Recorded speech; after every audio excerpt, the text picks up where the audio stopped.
ने ये बताया था ना मुक्तात्मा। जी। आपने बताया था मुक्तात्मा जीवों की अपेक्षा वो उत्पाद वे द्रव्य है।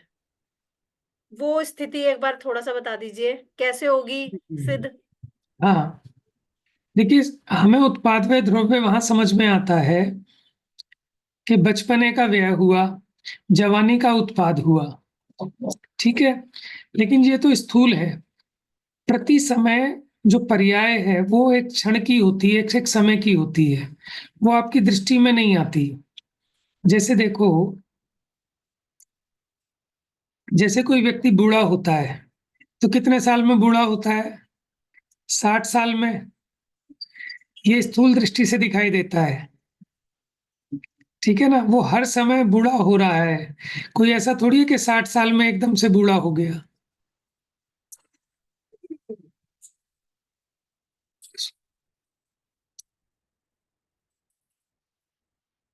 हम्म। तो ऐसे जो सूक्ष्म पर्याय हैं, वो प्रति समय, हर समय परिणमन हो रहा है, लेकिन अपने ज्ञान गम में नहीं होती, वो केवल ज्ञान गम में है। तो ये बता रहे हैं, अगर कोई भी वस्तु है, कोई भी द्रव्य है, तो उसमें हर समय परिणमन होता है। परिणमन दो तरह का, एक तो सदृश रूप, यानी सिमिलर, जैसा है वैसा का वैसा, और एक विसदृश रूप, यानी जिसमें हमें चेंज दिखाई देता है। देखो, जैसे मैं यहाँ बैठा हूँ, अब मैं आधे घंटे यहाँ बैठा रहूंगा तो किसी को समझ में नहीं आएगा कि चेंज हुआ है। लेकिन यहाँ भी प्रति समय प्रत्येक पर्याय एक समय की होती है, इसलिए जितने समय हुए उतने में पहली पर्याय का व्यय, नई पर्याय का उत्पाद। लेकिन जो नवीन पर्याय उत्पन्न हुई वो बिल्कुल पहले वाली जैसी थी। ठीक है, और होगा तो माइनर चेंज है, सो हमारी पकड़ में नहीं आती। हमारे ज्ञान का विषय तो जब असंख्यातों पर्याय निकल जाती हैं, तब वो अपने ज्ञान का विषय बनती हैं। तो ऐसे सिद्ध भगवान के जो परिणमन है, वो वैसा का वैसा ही है, वही का वही तो नहीं है। जैसे पहले समय में जैसे सुख रूप थे, केवल ज्ञान रूप थे, अगले समय में भी वैसे सुख रूप और केवल ज्ञान रूप है। तो ये जो समय समय वाली पर्याय होती हैं, तो उसके लिए उन्होंने कहा कि अगुरु लघुत्व गुण के कारण जो षट स्थान हानि वृद्धि होती है, उसके कारण सिद्ध भगवान में उत्पाद व्यपना सिद्ध होता है। देखो, ये चश्मे की डिब्बी है, अभी मैंने यहाँ पकड़ी, 1 सेकंड हुआ है। 1 सेकंड में असंख्यात आवलियां होती हैं, और एक आवली में कितने, नहीं, 1 सेकंड में संख्यात करोड़ आवलियां होती हैं, और एक आवली में जगन्य युक्ता असंख्यात समय होते हैं। तो कितने सारे समय निकल गए 1 सेकंड में। तो अपने को तो कोई चेंज समझ में नहीं आया। एक तो अपनी दृष्टि का विषय नहीं है, चलो हम मान लेते हैं कि वैसा का वैसा रहा, तो वैसा का वैसा भी रहा, तो पर्याय तो हर समय नवीन नवीन उत्पन्न हो रही हैं। वस्तु वही की वही है, लेकिन हर समय पुरानी दशा का व्यय, नवीन दशा का उत्पाद होता है। बस बात इतनी सी है कि जहां मिट्टी का घड़ा बना, वहां तो हमें समझ में आता है कि चेंज हुआ। मनुष्य से देव बना, वहां तो हमें समझ में आता है चेंज हुआ। लेकिन जहां सदृश परिणमन होता है, तो वहां अपने को पकड़ में नहीं आता। देखो, सिद्ध भगवान की प्रति समय की पर्याय वही की वही नहीं है, लेकिन वैसी की वैसी है। समझ में आया? वैसी की वैसी है, वही की वही नहीं है। ठीक है, देखो, जैसे हमने शेव की, अब 3 दिन बाद हमारी दाढ़ी आ गई। अब 3 दिन बाद आई कि जिस समय हमने यहाँ से ब्लेड नीचे गया था, उसी समय हर समय उसमें परिणमन हो रहा था। बच्चे के बाल, अरे 2 महीने में बहुत बड़े बाल हो गए, इसकी कटिंग करानी है, अब ठंड के बाद कराएंगे। तो 2 महीने में बड़े हो गए, ये स्थूल दृष्टि से कह रहे हैं। जब आपने कटाए थे, उसी समय से निरंतर बढ़ रहे हैं, उसी स्पीड से। लेकिन हमारे ज्ञान का विषय तब बनते हैं कि जब वो ज्यादा बड़े हो जाए। और जो फर्स्ट वाला एग्जाम्पल दिया था, वो इस अपेक्षा दिया था कि केवल ज्ञान जिन वस्तुओं को जानता है, वो समस्त वस्तुएं उत्पाद व द्रव्यात्मक है, माने उनमें परिणमन होता है, और वो ज्ञान का विषय बनता है। तो ज्ञान का ज्ञेय भी परिणमित होता रहता है। उस अपेक्षा वो ज्ञान में भी परिणमन हुआ, बस इस अपेक्षा सिद्ध किया था। बाकी उसमें आपत्ति कोई नहीं है। सिद्ध भगवान के सदृश परिणमन है, अनंत काल तक वैसा का वैसा परिणमन रहेगा। कोई जीव निगोद में पड़ा है, उसका भी सदृश परिणमन दिखाई देता है, मानो करोड़ों सागरों तक वहीं पड़ा रहा, तो हमें लगता है कि वैसा का वैसा ही है। लेकिन उसकी भी हर समय प्रतिक्षण पर्याय पुरानी व्यय और नए का उत्पाद होता है। समय कहते किसे हैं? काल को मापने की सबसे छोटी यूनिट वो समय है, ठीक है। लेकिन वो समय अपने ज्ञान का विषय नहीं है, केवल ज्ञान का विषय है। अभी तो बस ये सिद्ध करना है कि प्रत्येक द्रव्य, चाहे वो शुद्ध हो चाहे वो अशुद्ध हो,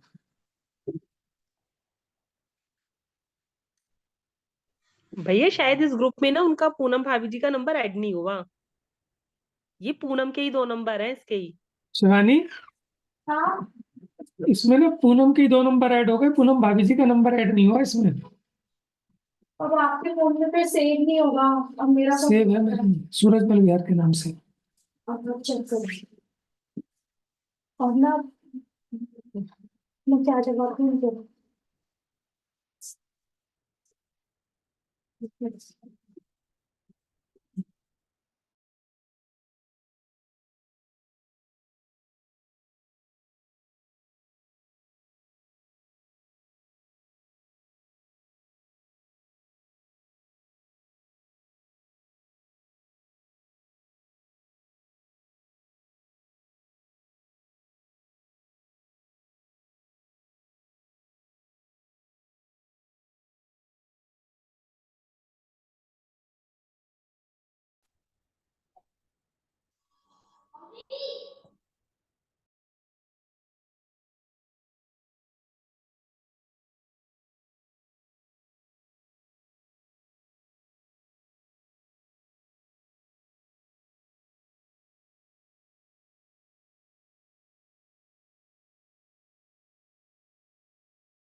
आप लोगों ने इजीली ज्वाइन कर लिया, आईडी चेंज तो नहीं हो गई मेरी? सेम आईडी नहीं से? भैया। ठीक है। हो तो गया कौन है? पापा मम्मी से आईडी तो सेम, कॉल थोड़ी ना आई है, कॉल तो नहीं आई। कॉल नहीं आई? नहीं, प्रॉब्लम हो रही है, इसीलिए मैंने आपको मैसेज डाला फिर। हाँ आपके, जब आपका मैसेज देखा तभी ज्वाइन किया मैंने। आप ग्रुप में ऐड हो गए हो ना? ग्रुप तो वो जो पहले है उसी में ही हूँ बस, और नया नहीं नहीं, ग्रुप नहीं कल है। एक नया ग्रुप बनाया है। फिर मैं नहीं होंगी उसमें। एक मिनट।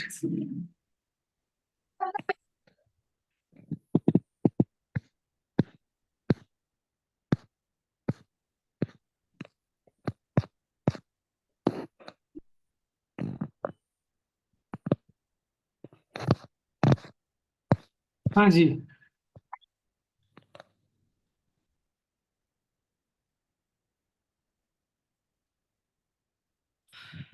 हो गए भाभी जी, आप हो गए। वो शिवानी ने 2 नाम ऐड कर लिए, वो दोनों के दोनों पूनम के नंबर थे। अच्छा, हम्म, हाँ जी अब हो गई, हो अब गए। हो गई। हाँ जी। चलिए,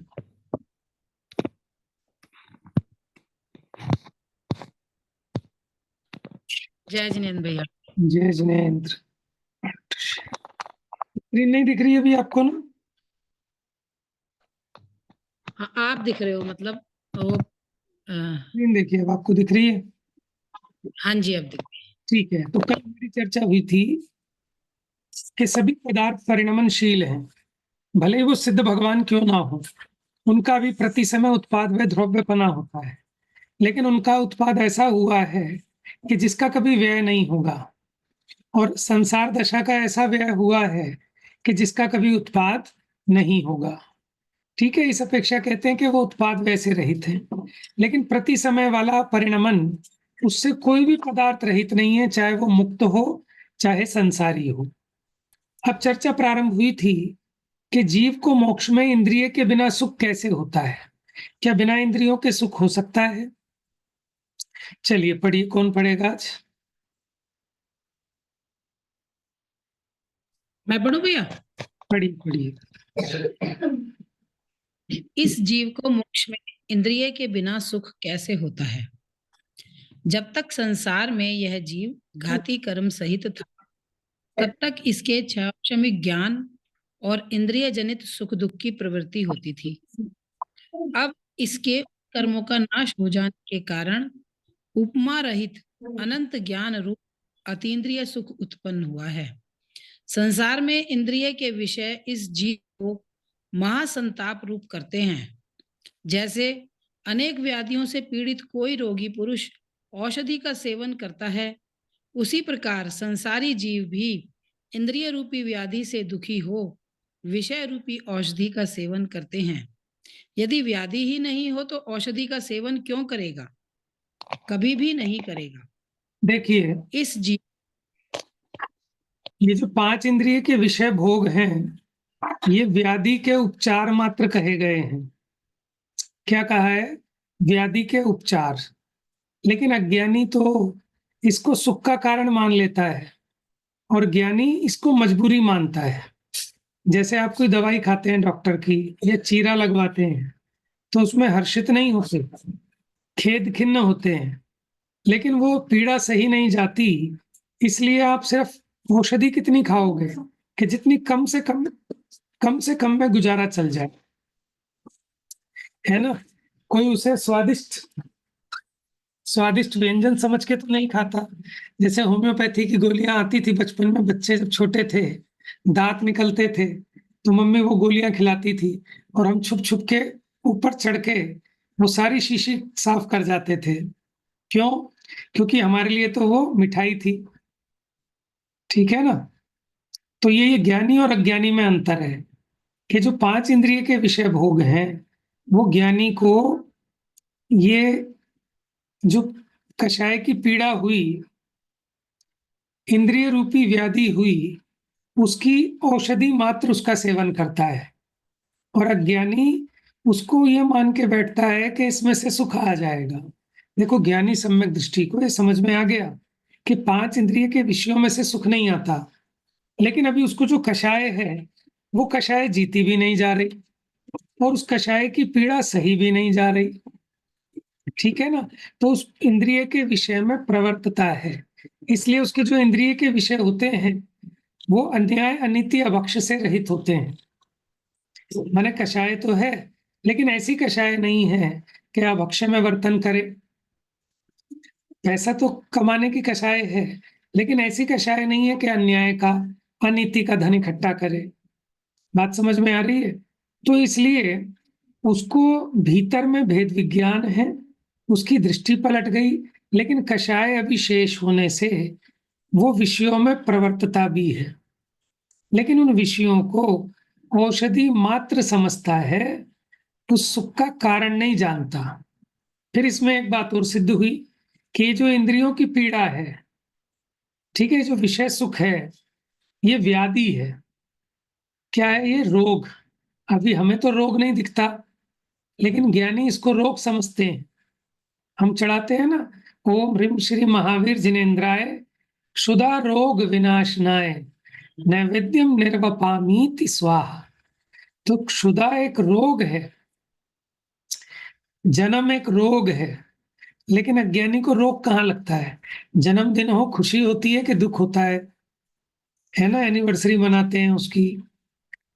ऐसे ही भूख कम लगने लगे तो डॉक्टर के पास जाएंगे, डॉक्टर साहब कोई भूख खुल के लगे, भूख बढ़ जाए, ऐसा कोई टॉनिक दे दो। अरे भूख पुण्य वालों को कम लगती है। भैंस पूरा दिन चरे तो भी उसका पेट नहीं भरता। समझ में आया? और देव को हजारों वर्षों में एक बार विकल्प होता है और जरा सा कंठ से अमृत झड़ जाता है, तृप्ति हो जाती है। समझ में आया?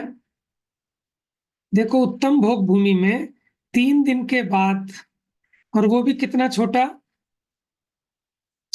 बेर के समान, है ना? बेर, आंवला और बहेड़ा, तो जो सबसे छोटा फल है, 3 दिन के बाद सिर्फ उतना आहार होता था।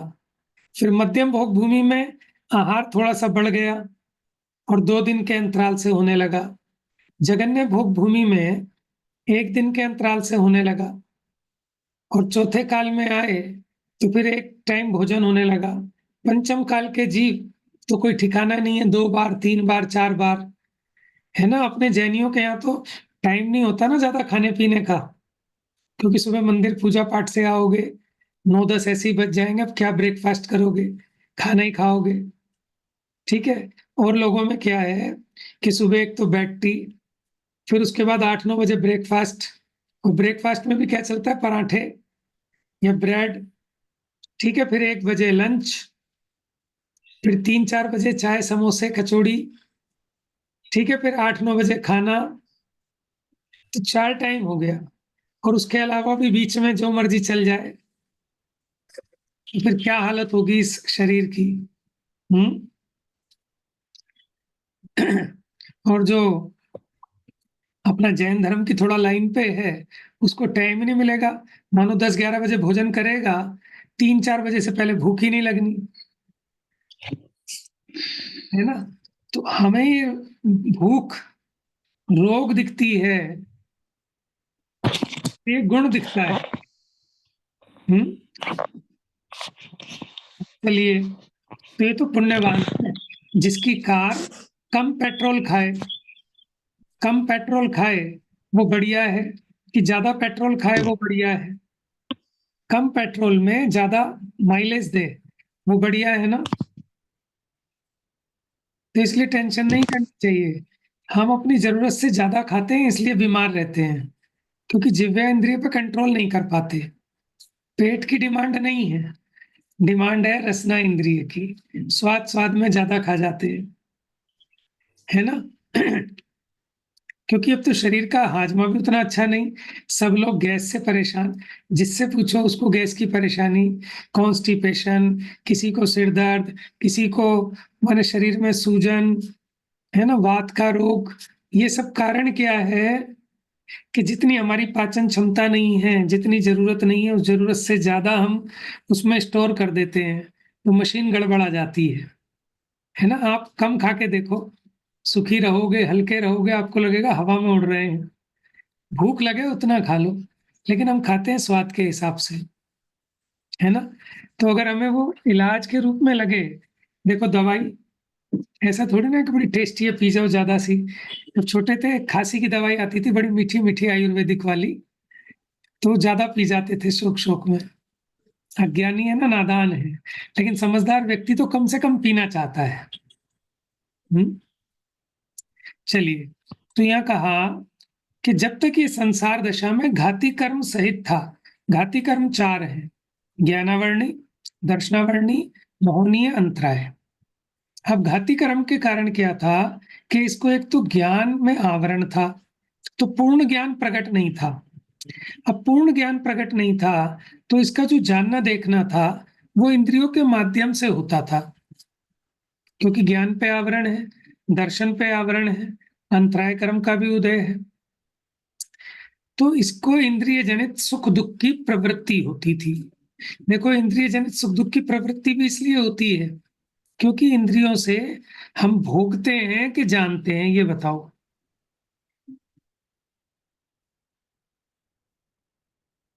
जानते हैं पर लगता है भोगते हैं।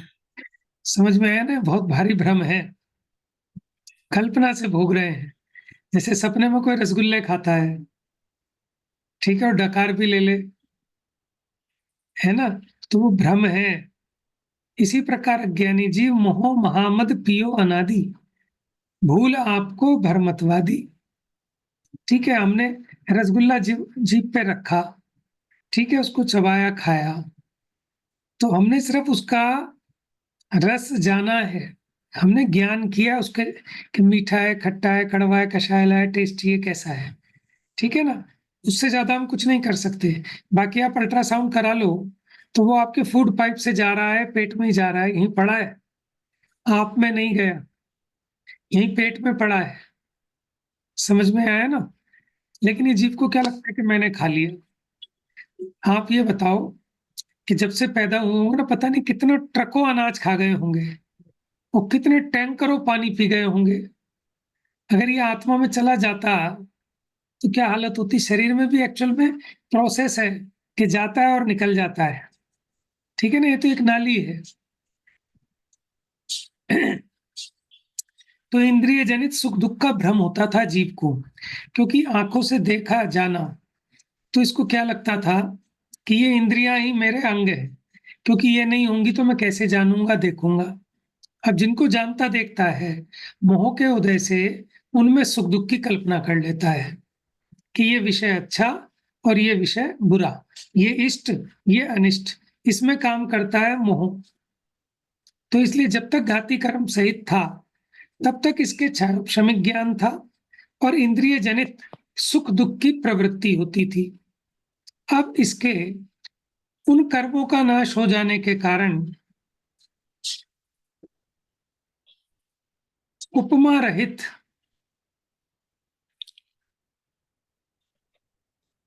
रहित कि आप कोई एग्जाम्पल नहीं दे सकते। उपमा रहित का मतलब होता है जिसका कोई एग्जाम्पल नहीं दिया जा सकता, उसके जैसी कोई दूसरी चीज नहीं है। अनंत ज्ञान रूप अतीन्द्रिय सुख उत्पन्न हुआ। प्रवचन सार जी में सिद्ध किया कि जो इंद्रिय ज्ञान है वही दुख है और जो अतीन्द्रिय ज्ञान है वो स्वयं सुख रूप है।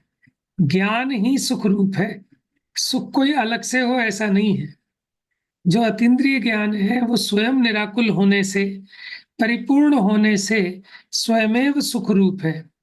और इंद्रिय ज्ञान क्योंकि अधूरा रहता है, अधूरे में इसकी इच्छा बनी रहती है।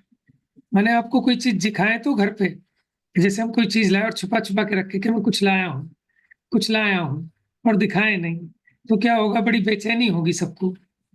भैया तो आप बिल्कुल मत दिखाओ या फिर पूरा बताओ। अब हमने कोई बात छेड़ दी और वो बात पूरी ना बताएं तो बताओ आकुलता होगी कि नहीं होगी आपको? उसको जानने की आकुलता। तो जानने की आकुलता क्यों हो रही है? क्योंकि आपको पूर्ण ज्ञान नहीं है। अगर आपको पूर्ण ज्ञान हो तो आपको जानने की आकुलता ना हो।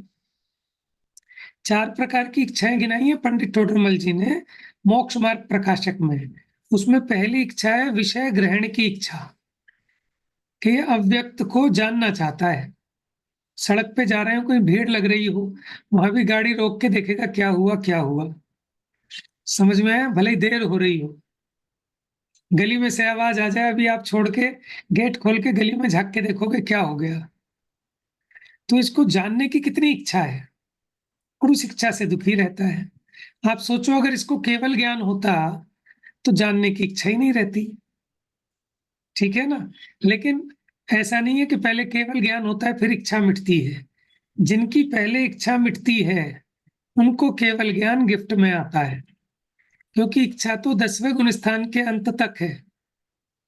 12वें गुण स्थान में इच्छा रहित है भाव, फिर इसको केवल ज्ञान होता है 13वें गुण स्थान में। भैया जी ये आपकी बात बिल्कुल ठीक है कि भाई हम चीज को सिर्फ जानते ही हैं, हमारे अंदर नहीं जाती। लेकिन जैसे हमारी इच्छा हो रही है किसी चीज को खाने की, पर हम ये बात समझ रहे हैं तो हमने नहीं खाई, लेकिन भूख तो लगती है ना। तो वो भूख क्यों लगती है फिर? भूख क्या चीज है देखो, फिर? ऐसा है, ऐसा नहीं है कि भूख नहीं लगती है। ये जीव जब तक संसार दशा में है, शरीर के साथ इसका निमित्त नैमित्तिक संबंध है। क्या कहा? शरीर के साथ इसका निमित्त नैमित्तिक संबंध है। भूख तो लगती है, अभी सुई चुभाओ यहाँ तब भी तो दर्द होता है, ठीक है? तो ऐसा नहीं है कि शरीर भिन्न है आत्मा भिन्न है, ये बात तो सही है। लेकिन संसार दशा में अभी दोनों का संश्लेष संबंध है, एक क्षेत्रावगाही संबंध है और साथ में निमित्त नैमित्तिक संबंध भी है। लेकिन उसके अनुपात में जितनी जितनी कषाय है उतनी उतनी पीड़ा होती है। आप देखना, सुनना जरा। देखो, आप मान लो डेली 9 बजे आपको भूख लगती है, ठीक है? लेकिन आज आप मंदिर में हो, विधान चल रहा है, प्रवचन चल रहा है, तब आपको 9 बजे भूख नहीं लगेगी, अथवा तो कम लगेगी। आपका उपयोग, अगर वहां आपको आनंद आ रहा है विधान में, पूजन में, स्वाध्याय में, तब आपको परेशानी नहीं होती। हम ये देखते हैं कि घर पर मान लो 9-10 बजे कुछ ना मिले तो बेचैन हो जाते थे और सिद्ध चक्र के पाठ में बैठ गए और 12 भी बज रहे हैं, 1 भी बज रहे हैं, तो आपको अगर मन आपका लग रहा है तो भूख नहीं लगती। ठीक है ना? चलो ये भैया तो भूख उतनी तेज नहीं लगती। हाँ, मतलब ऐसे परेशान एहसास तो हो जाता है एकदम बॉडी क्लॉक के हिसाब से कि हाँ अब भूख का समय हो गया है। वो जैसे मान लो हम बैठे थे विधान में, अभी एहसास तो होता है, पर हाँ उतना नहीं होता कि भाई उठे और जा, भाई कुछ खा अब तो रहा नहीं जा रहा। तो जो पेट रूपी कोठा है, वो जब खाली हो जाता है, भोजन का समय हो जाता है, तो ये उसके 9 कर्म है। उसके साथ आपकी क्षुधा वेदनीय की उदीरना होती है, तब आपको भूख लगती है। अगर आपके क्षुधा वेदनीय की उदीरना ना हो, समझ में आया, तो आपको भूख नहीं लगेगी। और उसका साथ में कषाय के साथ निमित्त नैमित्तिक संबंध है। देखो, मुनिराजों को 4-4 दिन आहार नहीं मिलता, लेकिन उनको ज्यादा पीड़ा नहीं होती। क्यों नहीं होती? क्योंकि कषाय बहुत मंद हो गई है। क्या कह रहे हैं? कि कषाय बहुत मंद हो गई है।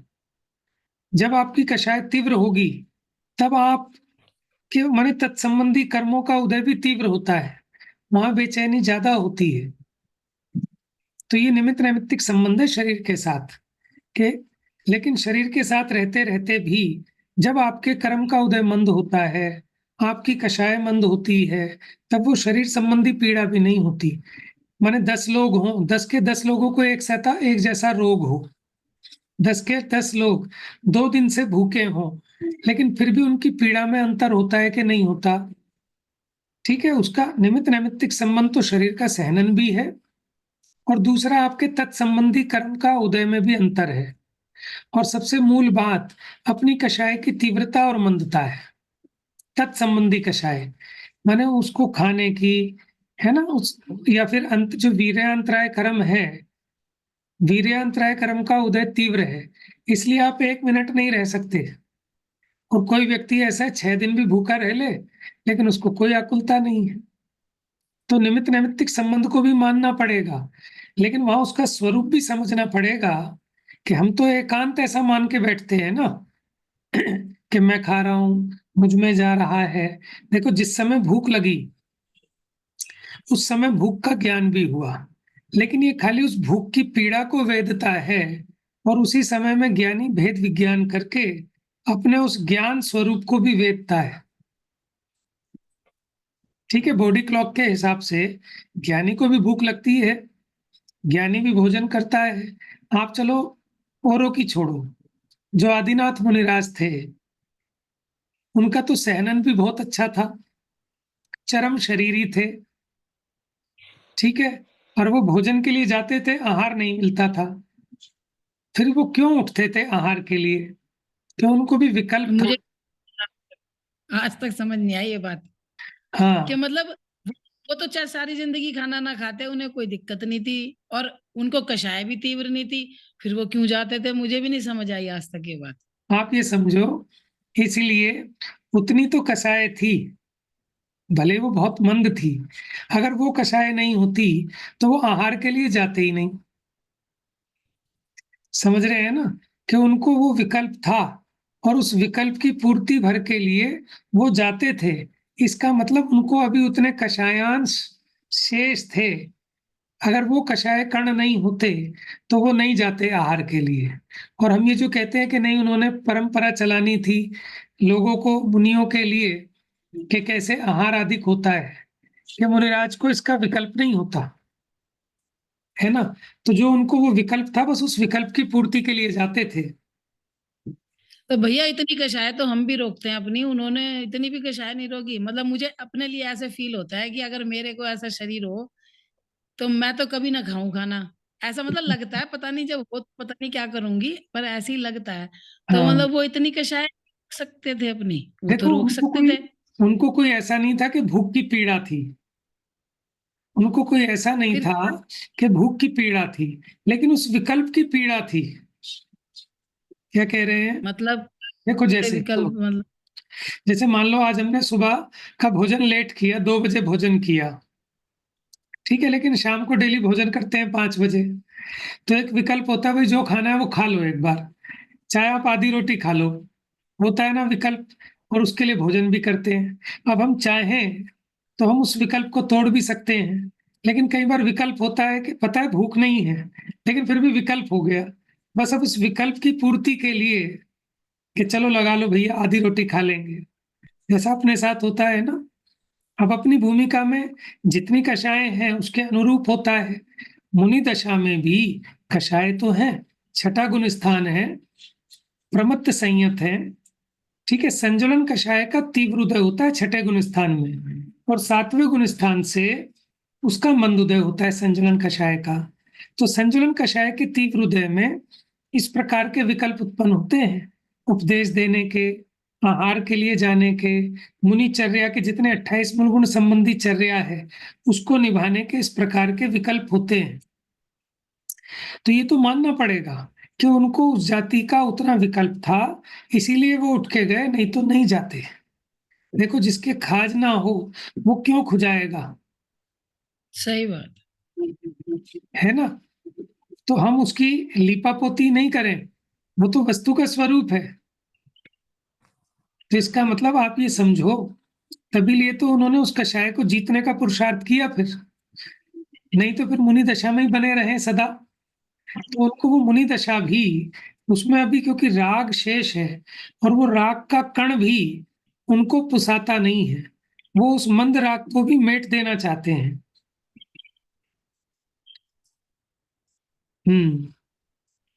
ठीक है भैया। तो मानना तो यही पड़ेगा, क्योंकि कई लोग कहते हैं कि उनको विकल्प वगैरह कुछ नहीं था, लेकिन वो धर्म की परंपरा चलाने के लिए, तो वो भी तो विकल्प हो गया, वो भी तो कषाय सही का बात। विकल्प है, भले ही धर्म की परंपरा चलाने का विकल्प हो, ठीक है ना। और विकल्प तो दुख रूप है। चलिए सही समय बात। तो हो गया है, अब इसकी चर्चा बाकी तो कल चलेगी। इतनी जल्दी समय हो गया? थोड़ा ऐसा है ना, वो आपके कॉल वॉल कर रहे थे, ज्वाइन तो पहले ही कर लिया था, 40 मिनट हो गए ना। अच्छा अच्छा अच्छा।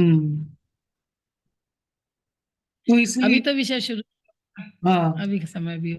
तब तक इसके क्षयोपश में ज्ञान और इंद्रिय जनित सुख दुख की प्रवृत्ति होती थी। अब इसके उन कर्मों का नाश हो जाने के कारण उपमा रहित अनंत ज्ञान रूप अतीन्द्रिय सुख उत्पन्न हुआ है, माने जो इंद्रियों के आधार से नहीं होता।